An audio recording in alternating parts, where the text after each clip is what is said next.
po sa ating lahat at welcome sa ating Rise Up Challenge. So bago po tayo magpatuloy, let's go to God in prayer. Samahan niyo po ako. Let's pray. Lord God, magandang umaga. And, salamat po sa umagang ito. We come before you this morning with a humble heart, thankful and grateful heart. Salamat po Panginoon sa inyong buhay na binigay sa amin. And sa umagang ito, please be with us as we listen to your words and pray God na maintindihan namin. Mahirap po itong Book of Revelation pero sa pamamagitan po ng inyong wisdom na binigay niyo po sa amin ay we pray na maintindihan po namin yung aming tatalakayan this morning. Salamat po at gamitin niyo po ako bilang isang napakaliit niyong instrumento sa pagpapahayag ng inyong banal. Salamat Panginoon. In Jesus' name we pray. Amen. Alright, so kahapon po ay natapos tayo ng Revelation chapter 6 and mula nung intro tapos nag 7 churches tapos yung mga succeeding chapters para tayong para tayong nasa movie, para tayong nakasakay sa isang sasakyan at bumibilis talagang bumibilis and then merong mga twists, mga turns and talagang dinadala tayo doon sa parang dramatic end so kung movie ito napakagandang movie ito para sa ating lahat and yung chapter 6 hang on lang po tayo. Alam ko na medyo iba sa atin, medyo hilo pa dahil sa ang bilis ng takbo ng Revelation.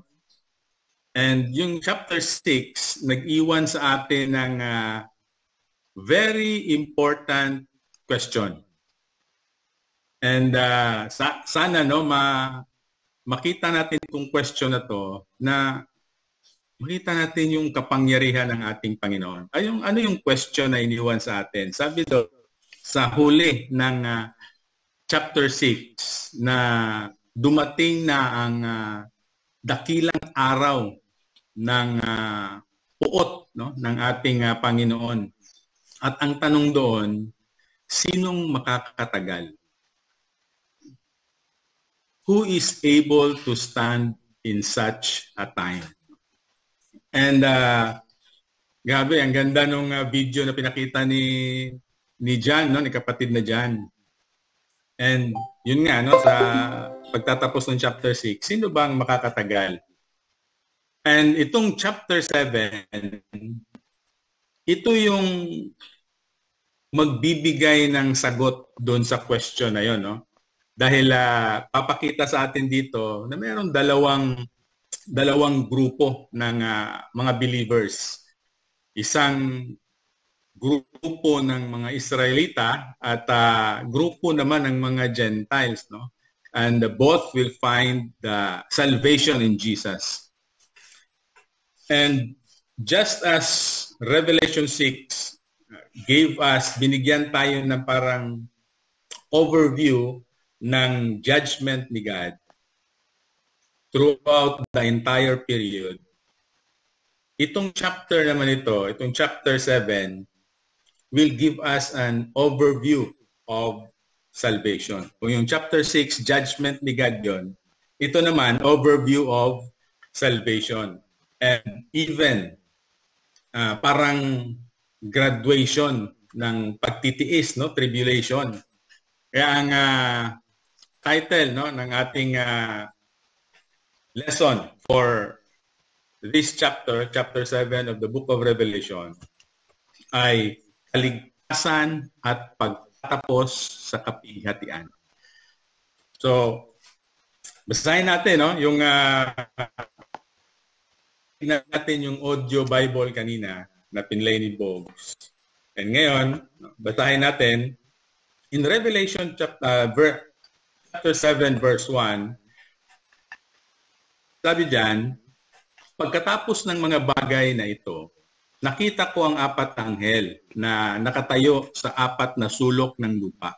Pinipigil nila ang apat na hangin ng lupa upang walang hanging makaihip sa lupa o sa dagat o sa anumang punong kahoy. Sabi ni Juan, at pagkatapos nito, pagkatapos ng mga bagay na ito. At pagkatapos ng mga bagay na ito, na immediately, ito kaagad yung nakita niya. Ano yung mga bagay na yun? No? Na after nun, nakita niya sinundan ito ng verse 1. Of course, para malaman natin kung ano yung mga bagay na sinasabi ni Juan, ni John, na pagkatapos ng mga bagay na ito, atras tayo, no? Atras tayo dun sa chapter 6, sa mga huling part, para masundan natin ano itong mga pagkatapos ng mga bagay na ito. No? In chapter 6, verse 15 to 17, ito yon, no? Parang movie nga ito, no, na sunod-sunod. At ang mga hari sa lupa, mga dakilang tao, mga mayaman, mga pinunong kapitan, mga makapangyarihan, ang bawat alipin at bawat malaya ay nagtago sa kanilang sarili sa mga yungib at sa mga bato sa kabundukan.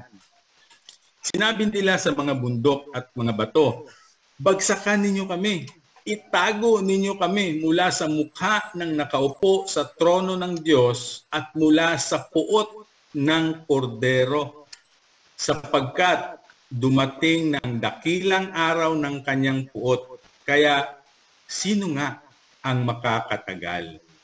No, so ito pala, yung mga iba't ibang klase ng tao, no, mayayaman, may kapangyarihan, nagtago sa bundok, sa yungib, no? Sabi nila na itago ninyo kami mula sa mukha ng nakaupo sa trono ng Diyos at mula sa puot ng kordero. So ito palang tiyempo na to, ang araw ng paghuhukom ng Diyos. So dumating na ang dakilang araw ng kanyang kagalitan, yung kanyang puot. So yung mga mayayaman, makapangyarihan, nagtatago, ayaw nilang humarap sa trono at sa kordero. Kaya sa verse 1, no, balikan natin, sabi, at pagkatapos ng mga bagay na ito, yun yung sabi ni Juan, yun yung nakita niya, no? Nakita ko ang apat na anghel na nakatayo sa apat na sulok ng lupa. Pinipigil nila ang apat na hangin ng lupa upang walang hanging makaihip sa lupa o sa dagat o sa anumang punong kahoy. At nakita ko ang isa pang anghel na pumapaitaas mula sa sinisilangan ng araw. Nasa kanya ang tatak ng buhay na Diyos. Siya ay sumigaw ng isang malakas na tinig at nagsalita sa apat na mga anghel na binigyan ng kapangyarihan upang saktan ang lupa at ang dagat. So, kapag pinawala nila ang hangin, meaning distraction na to, distraction na, parang end of the world na to, yung pinipicture ni John. So, in verse 3, sabi dyan, sinabi ng anghel sa kanila, huwag ninyong saktan ang lupa o ang dagat o ang mga punong kahoy. Di namin natatatakan sa noo ang mga alipin ng aming Diyos. So, ang gagawin pala nila, magtatatak pala sila bago mapahamak ang lupa at ang dagat. So, kailan yun? Pagka dumating na yung galit, yung puot, yung galit ng Diyos, yung araw ng paghukom, magtatatak itong mga anghel. Napakagandang no? Kung may movie ito, napakagandang tingnan, no? So magtatatak itong mga anghel. Alam niyo ba yung kahulugan nito, mga kapatid, mga kaibigan? And sabi sa Matthew, no? Matthew 24:29 to 31, ang sabi diyan, Pagkatapos ng mga paghihirap sa mga araw na iyon, kaagad ang araw ay magdidilim. Ang buwan ay hindi magbibigay ng kanyang liwanag. At ang mga bituin ay babagsak mula sa langit. Ang mga kapangyarihan ng mga langit ay mayayanig. Pagkatapos ay makikita ang mga tanda ng anak ng tao sa langit. Pagkatapos ay mananaghoy ang lahat ng mga lipi ng lupa. Makikita nila ang anak ng tao na dumarating sa mga ulap ng langit na may kapangyarihan at dakilang kaluwalhatian. Verse 31, susuguin niya ang kanyang mga anghel na may malakas na tunog ng trumpeta. Kanilang titipunin ang kanyang mga hinirang mula sa apat na mga hangin, mula sa mga hangganan ng mga langit hanggang sa mga kabilang hangganan. So, yun yung sabi, no? So, ang gandang i-picture natin sa ating isipan itong senaryo na to. Kapag dumating na, no, ang ating Panginoong Hesus, based sa Scripture, no, susuguin niya ang kanyang mga anghel na may malakas na tunog ng trumpeta. Sabi diyan, kanilang titipunin ang kanyang mga hinirang mula sa apat na hangin ng sanglibutan. Kasi nga, no, meron ng apat na hangin na iihip at papahamak sa mga tao sa mga time na yan. So, titipunin ng mga anghel ang mga hinirang ng Diyos mula sa apat na hangin ng sanglibutan. Mula sa dulo ng langit hanggang sa kabila. Ano ang dahil? No? Bakit? So bakit titipunin ng mga anghel? Kasi nga, tatatakan nila. No? Lahat ng mga hinirang, tatatakan ng mga anghel. Hindi na to pangangaralan. No? Tapos na. Napangaralan na to. Kaya nga, tatatakan na lang. Hirang na sila. Yung terminology ng sa binasa natin. Alam niyo kung bakit matatatakan yung sa Diyos? Kasi kapag darating na yung kapahamakan, kapag papahamak na at dadalhin na sa ang term, no, dagat-dagatang apoy, yung may tatak, may spare yun, no? Hindi yun masasama. Hindi sila masasama doon sa may tatak naman ng Antikristo. So, kung babasahin natin, we can read that in Revelation chapter 9 in verse 4. Sabi, at sinabi sa kanila na huwag nilang pipinsalain ang mga damo sa lupa o anumang bagay na luntian at ang mga punong kahoy. Ang pipinsalain lamang nila ay ang mga taong walang tatak ng Diyos sa kanilang noo. Klaro, no? So, ang mapapahamak, yung mga walang tatak ng Diyos. Kaya nga magtatatak yung mga anghel, no? Kaya dapat matatakan ang mga sa Diyos bago dumating yung kapahamakan. And balikan natin ang kaparehong verse, no? In verse 4, sinabi ng anghel sa kanila, ito yun, no? Kaparehong verse, no? Sinabi ng anghel sa kanila, huwag ninyong saktan ang lupa o ang dagat o ang mga punong kahoy hanggang hindi namin natakan sa noo ang mga alipin ng aming Diyos. Narinig ko ang bilang ng mga natatakan. Ang bilang ay 144,000 na tinatakan mula sa bawat lipi ng mga taga-Israel. So aba, no? Mga Israelites pala yung mga unang natatakan, no? Mga 144. Alam ko, meron siguro sa dati pa, nung nabasa natin to, na-share sa atin to, narinig natin about 144,000. Ako dati, nung hindi pa ako nag-study ng Bible, ang sabi sa akin, 144,000 lang daw ang maliligtas.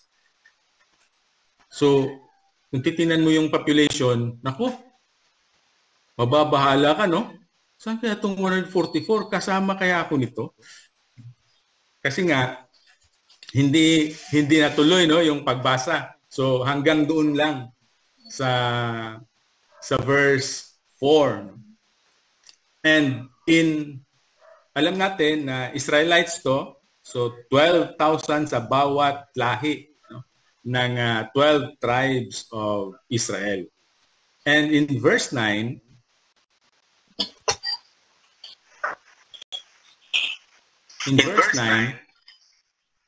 sabi ni John, pagkatapos kong makita ang mga bagay na ito, narito ang napakaraming taong naroroon na walang sino mang makakabilang sa kanila.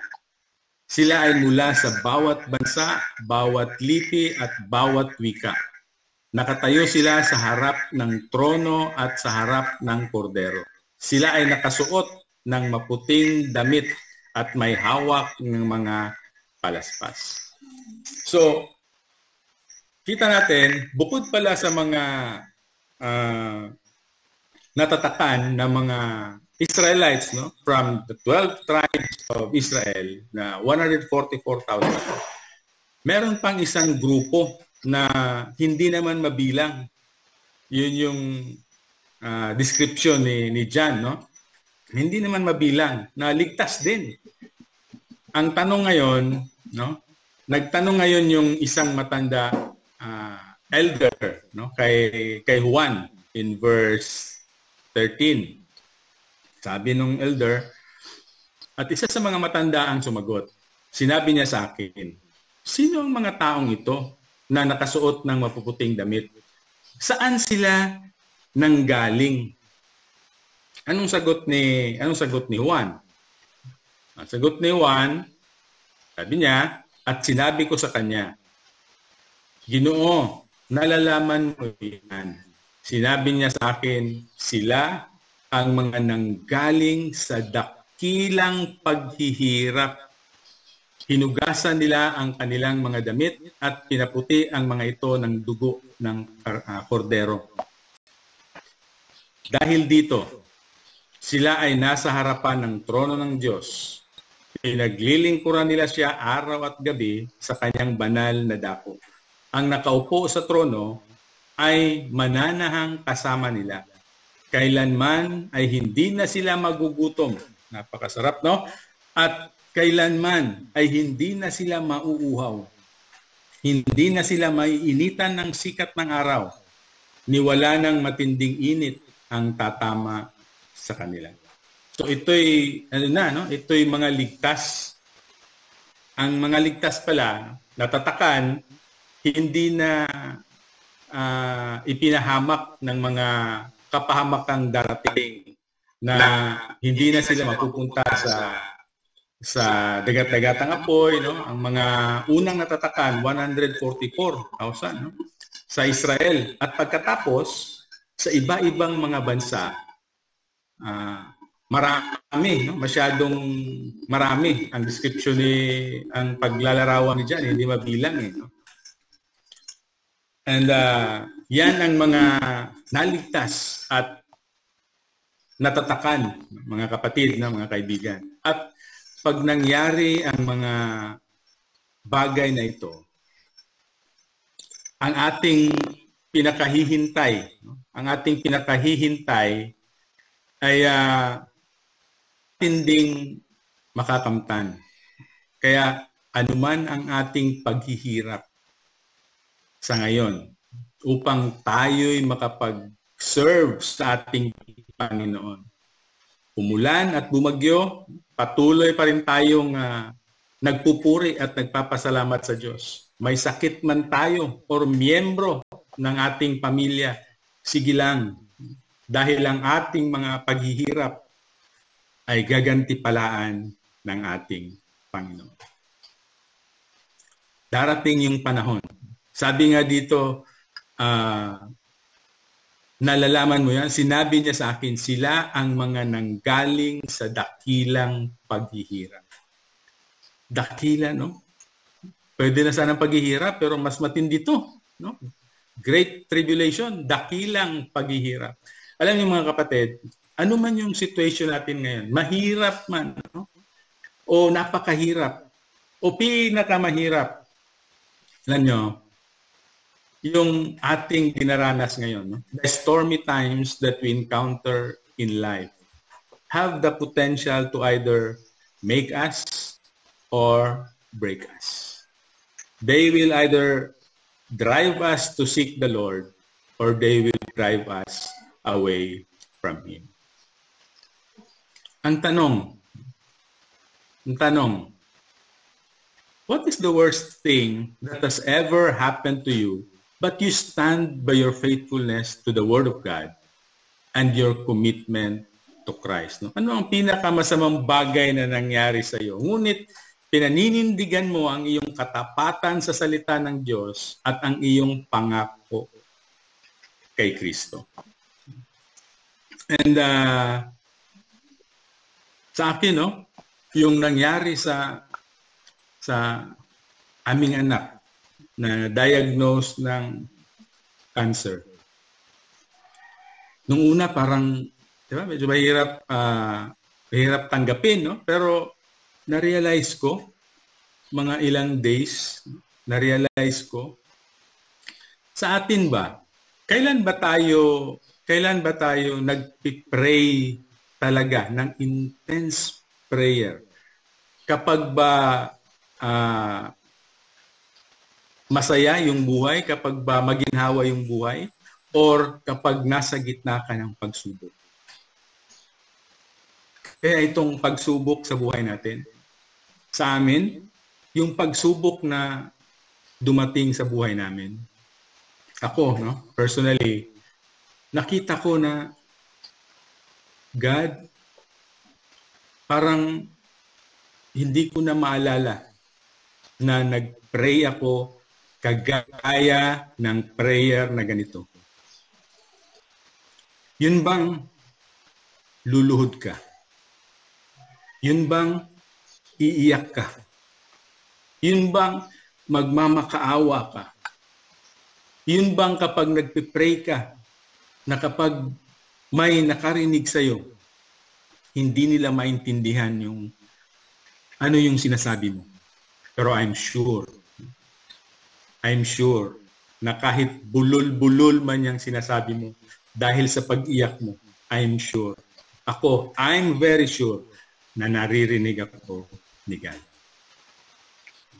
So, nakita ko na itong pangyayari sa buhay natin, ito yung magdadala sa atin. No? It's our choice. Lalapit ba ako kay God? Lalapit ba ako sa Diyos? O lalayo ako sa Kanya?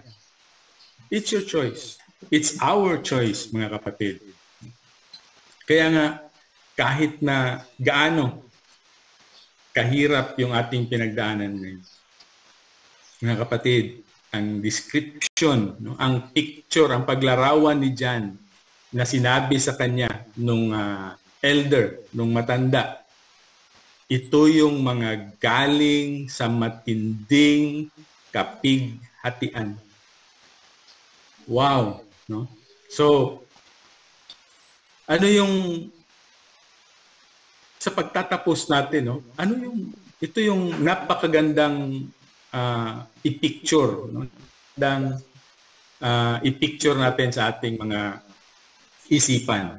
Sabi, ito ay sapagkat ang korderong nasa gitna ng trono, ang siyang mangangalaga sa kanila. Aakayin niya sila sa buhay na bukal ng tubig at papahirin ng Diyos ang bawat luha sa kanilang mga mata. God will wipe away every tear from their eyes. Ito ang magandang pagtatapos ng ating buhay dito sa mundo. A happy ending with the Lord.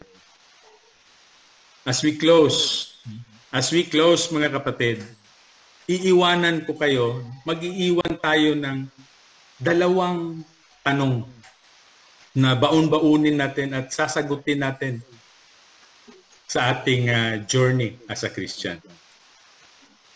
What pain do you carry that you are eager to have wiped away? Ano yung dinadala mo ngayon? Ano yung sakit? Dahil balang araw sa paghuhukom, maging faithful ka lang.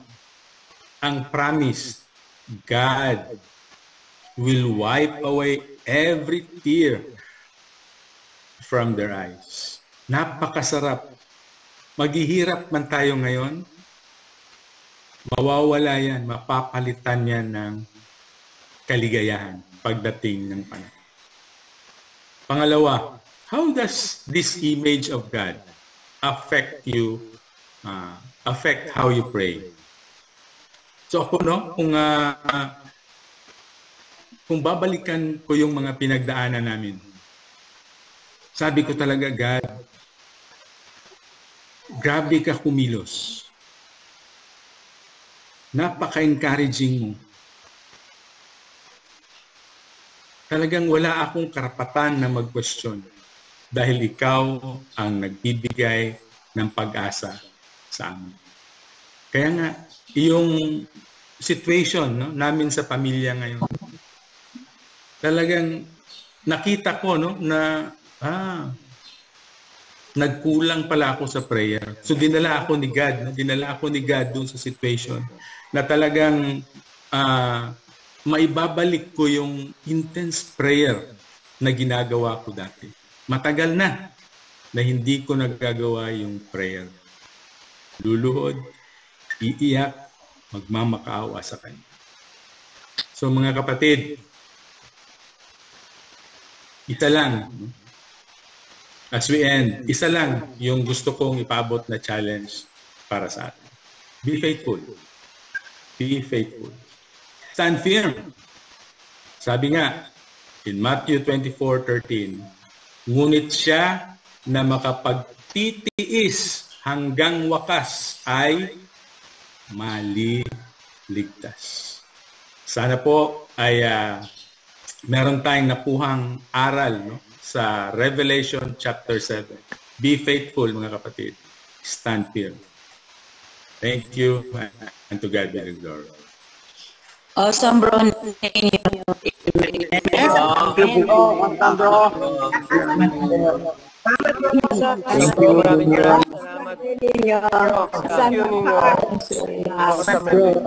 Awesome, bro. Thank you, brother. Love you, Thank you, bro. Thank you, bro. Baga, tikat yung amin. Awesome ninyo. Dagang salamat. Salamat. Magandang umaga talaga kay God. No? Napakabuti ng ating Diyos talaga. Salamat po sa message. Oo, totoo yan, Rihina. No? Talagang ang ganda ng paalala ngayong umaga. Pero bago ko bigay yung likely kong response, gusto ko rin lang i-welcome sa ating Rise Up, sa ating ngayong umaga yung isa sa mga kapatid natin, newly baptized, di ba? Young disciple, yung anak syempre ng tito ng bayan, ni Tito Bob, si Rina Gana, di ba? Good morning, sis. So talagang masaya kami na talagang patuloy dadagdagan yung kapatiran. Good morning, Rina. Yon, sige po. Dahil marami na po talagang naktas yung kamay. Kasi talagang totoo, no? Agad no? Doon pa lang sa title, sabi, kaligtasan at pagtapos. Sige po. Pwede. Sige. Dahil na po, i-mute ko lang po kayo, ha? Ito po. Pa-mute na lang.